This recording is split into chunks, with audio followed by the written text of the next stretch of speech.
એમની સ્મૃતિમાં જે અત્યારે પણ ટ્યુશન કરાવીને સ્ટુડન્ટ્સને એમના જીવનમાં આગળ ભણવામાં મદદ કરી રહ્યા છે એવા બહેનો કે જે ઘરે 15 થી 20 બાળકોને દર વર્ષે ભણાવી રહ્યા છે એવા ટીચર્સનું પણ સન્માન છે.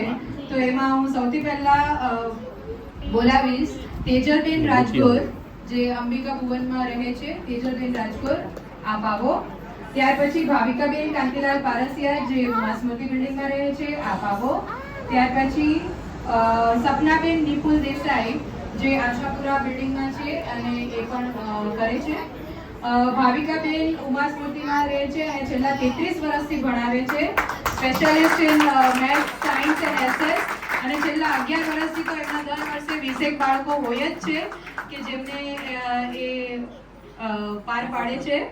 ત્યાર પછી સપનાબેન, એમના સન્માન માટે હું આમંત્રિત કરીશ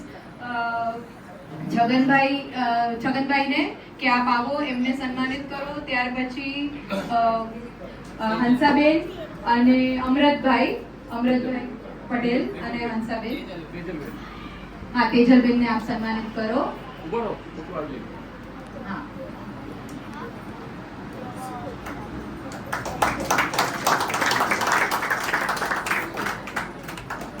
ત્યાર પછી ભાવિકાબેનને સન્માનિત કરવા માટે અમૃતભાઈ આવી જવાબ.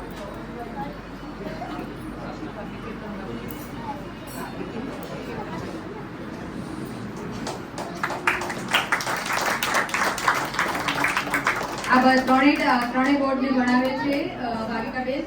અને ત્યાર પછી સપનાબેન નિપુલ દેસાઈ માટે હંસાબેનને હું કહીશ કે આપ એમને સન્માનિત કરો. અને એ creative writing, hand writing, grammar, phonics વગેરેના બેચ લે છે અને અત્યારે 30 છોકરાઓ છે એમના બેચમાં, અલગ અલગ બેચમાં.